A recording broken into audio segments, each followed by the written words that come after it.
In the next 60 seconds, you will discover why the most connected woman in the room is often the loneliest. And you will learn that this feeling is not a flaw, it is a symptom of a hidden strength. Picture it, a room filled with laughter, the clinking of glasses, the warmth of conversation. You are in the center of it. You are smiling, you are asking the right questions. You are the perfect host, the perfect friend, the perfect listener. Everyone feels seen by you. But inside, there is a quiet, unshakable feeling that you are watching your own life from behind a pane of glass. You are a performer in a play about connection, but you are not truly a participant. If you have ever felt this, you know it is not shyness, it is not being an introvert. It is a deeper, more confusing kind of isolation. Carl Jung had a name for this profound loneliness. He did not call it a social problem. He called it the loneliness of the persona. It is the specific ache of a soul that is hidden behind a mask of perfect competence and endless giving. This video is not about tips for making small talk. It is a deep dive into why the very role that makes you so loved and so needed might also be the source of your deepest isolation. It is a guide to finally being seen, not for what you do for others, but for who you truly are. Let us step behind the glass together. So you have named the feeling, the woman behind the glass, the silent performer in a play about connection. But a question immediately follows. Why? Why does being so good at connecting leave you feeling so profoundly disconnected? To understand this, we must look at the anatomy of your performance. Let's imagine a woman named Elizabeth. She throws the most wonderful dinner parties. Her home is warm and inviting. She moves through the room like a graceful conductor, making sure everyone has a drink, introducing people, asking thoughtful questions. She has a gift for making people feel comfortable, for drawing out their stories. Her friends say, "I can tell you anything, Elizabeth," and they do. By the end of the night, she has listened to a friend's marital problems, celebrated a colleague's promotion, and offered advice to a neighbor's child. The party is a huge success. Everyone leaves feeling warm, connected, and heard. And then, the last guest leaves. Elizabeth closes the door. She turns to the quiet room, filled with empty glasses and plates. And the feeling that washes over her is not satisfaction. It is a hollow, aching emptiness, a profound exhaustion. She realizes that for 3 hours she has been a beautiful, ornate, and completely empty vessel for everyone else's lives. No one asked her how her week was. No one noticed the faint sadness behind her perfect smile. If Elizabeth's story resonates with you, you are not just a good host, you are a master of a very specific skill. And this is the first concept from Carl Jung we must understand. You have an overdeveloped persona. The persona, as we have discussed, is the social mask we wear. And for many women, especially in America, the most rewarded personas are those of the caregiver, the listener, and the peacemaker. You were taught from a young age that it is good to be helpful, to be accommodating, to put others' needs before your own. And you learned that lesson well. You perfected it. Your persona is not a fake self. It is a part of you. But the problem arises when it is the only part of you the world ever gets to see. It becomes so effective, so polished, that people stop trying to look behind it. They interact with the role, not the soul. They talk to the listener, not to you. The real, complex, messy, and needy woman behind the mask remains completely unseen. The loneliness you feel is the loneliness of your own hidden self. But there is a second, deeper layer to this. It is not just about being unseen. It is about the immense, invisible work it takes to maintain this performance. This is a concept we must name. It is emotional labor as a one-way street.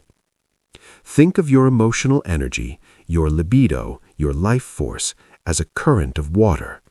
In every conversation Elizabeth had at her party, her current was flowing outwards. It flowed out in the form of empathy as she listened to her friends' problems. It flowed out as enthusiasm when she celebrated her colleague's success. It flowed out as wisdom when she offered advice. She was a constant, generous fountain, giving life-sustaining water to everyone around her. But connection is supposed to be an ecosystem, not just a fountain. It is supposed to be a place where water flows both ways, where you also get to be replenished, where someone also holds space for your worries and celebrates your small victories and listens to the quiet truths of your heart. For the woman with the overdeveloped persona, this rarely happens. The pattern is set. You are the fountain, and fountains are not supposed to need water. So after an evening of social connection, you feel drained, depleted, and empty. You have given away gallons of your life force and received only drops in return. This is not introversion. An introvert can feel replenished by a deep one-on-one conversation. This is spiritual and emotional depletion. It is the exhaustion of a well that is constantly drawn from, but never refilled. So the loneliness of the woman in a crowded room is a double-edged sword. It is the pain of your true self being invisible, and it is the profound fatigue of your performing self doing all the work. It is the ache for someone, just once, to stop drinking from the fountain and to turn to the woman standing behind it and ask, "And what about you? Is there anything you need?" That deep, unspoken longing is not a weakness. It is the ache for a true witness. And that is where the path to real connection must begin. So we have arrived at the heart of the matter. The deep, unspoken longing for someone to ask, "And what about you?"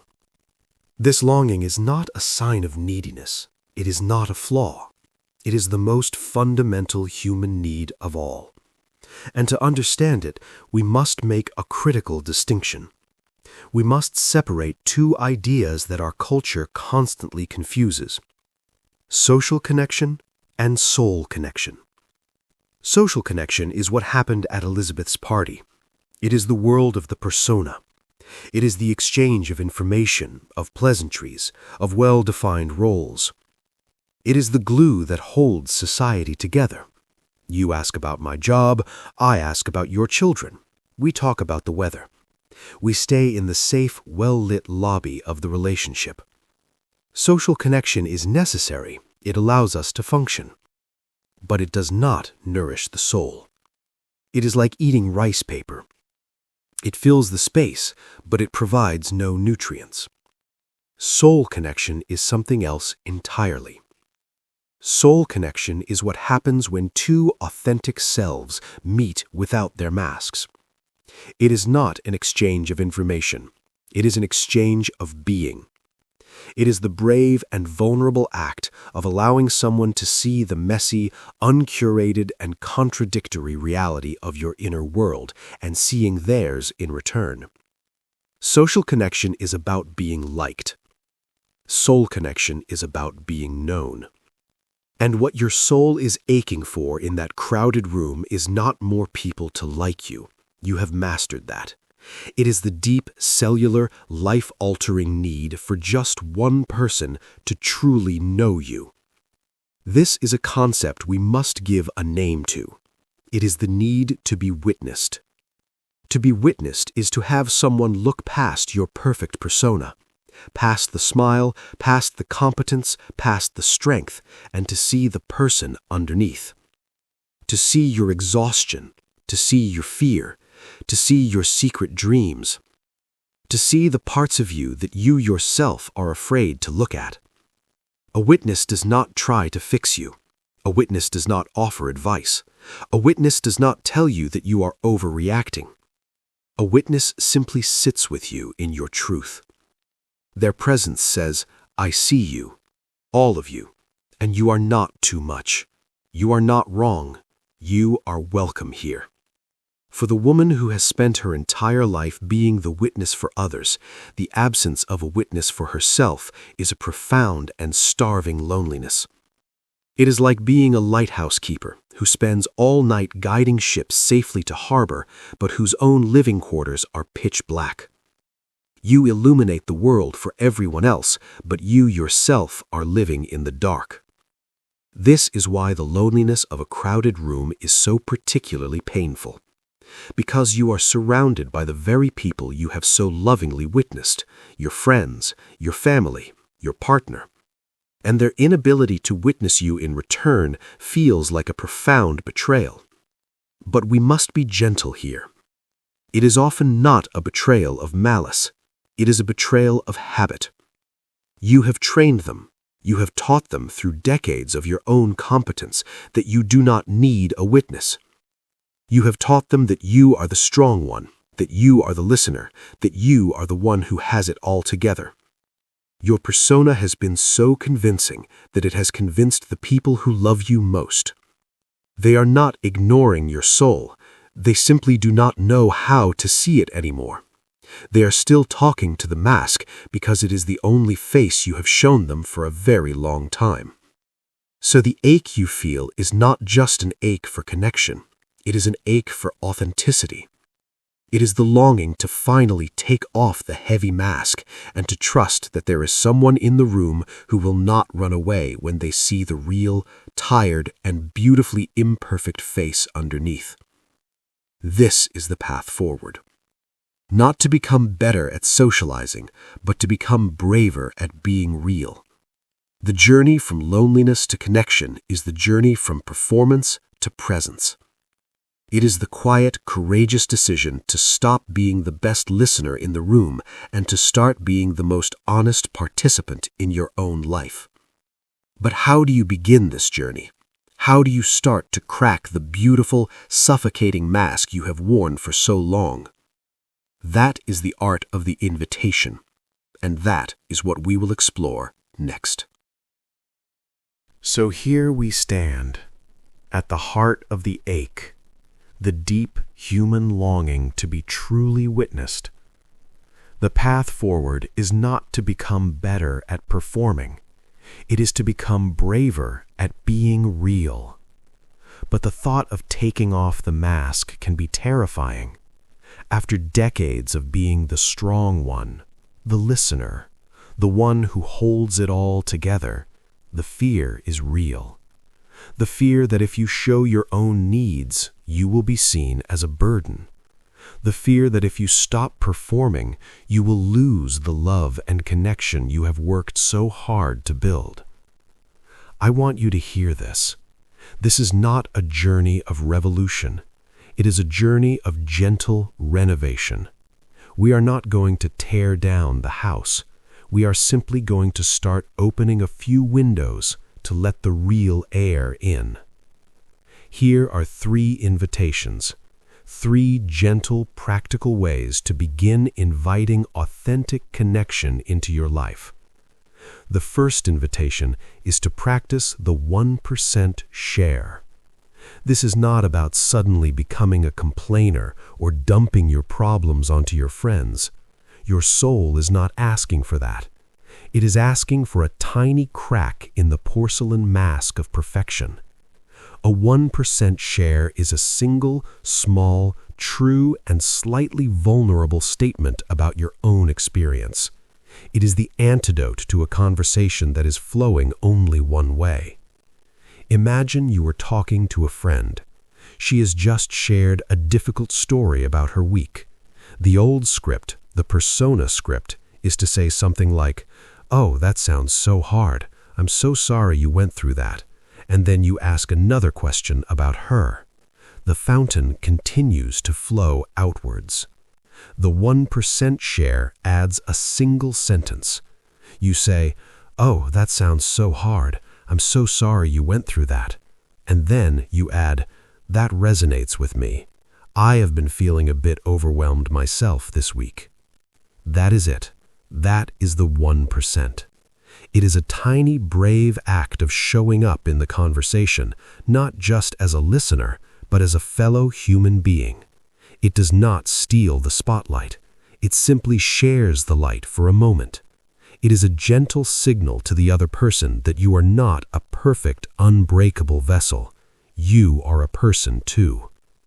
This leads to the second invitation, to practice gentle reciprocity. For years you have been the fountain. You have taught people that they can come to you to be filled. Now you must gently teach them that you also have a well that sometimes runs dry. This requires courage because it involves a direct, albeit soft, request. After you have listened to a friend, after you have given them your full, compassionate attention, you can try this. Pause and say gently, "Thank you so much for trusting me with that. Would it be okay if I shared something that has been on my mind for a moment?" Notice the language. It is not a demand, it is an invitation. Would it be okay? It gives the other person a choice.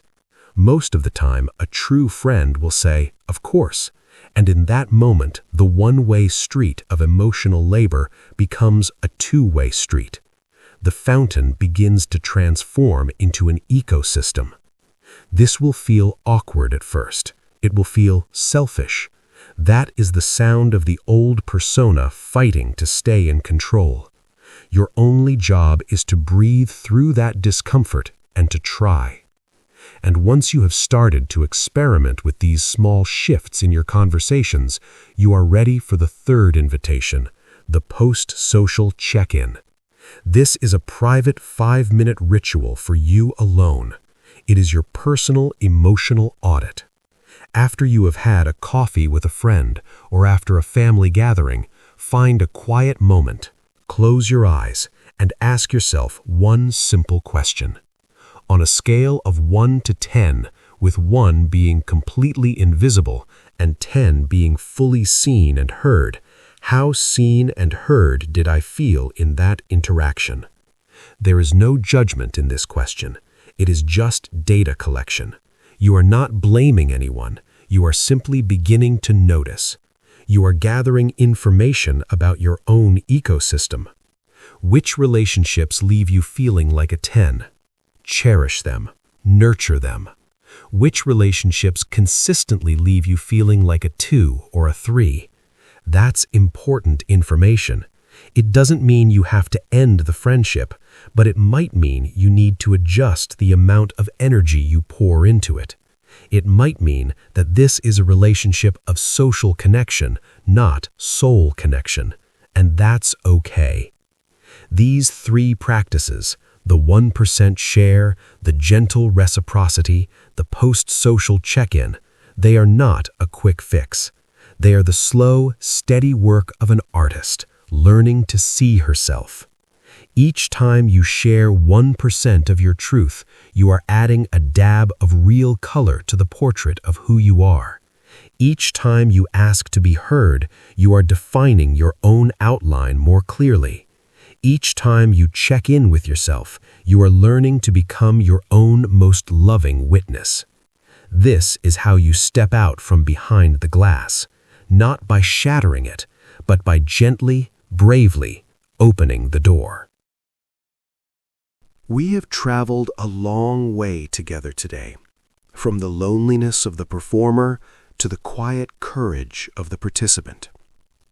We have learned that the ache of being unseen in a crowded room is not a sign that you are unlovable. It is a sign that your soul is ready for a deeper, more authentic way of connecting. The journey from social connection to soul connection is not about becoming a different person. It is about allowing the person you already are to finally be seen. It is the slow, gentle, and sometimes awkward art of letting the mask soften and allowing your true face to be witnessed.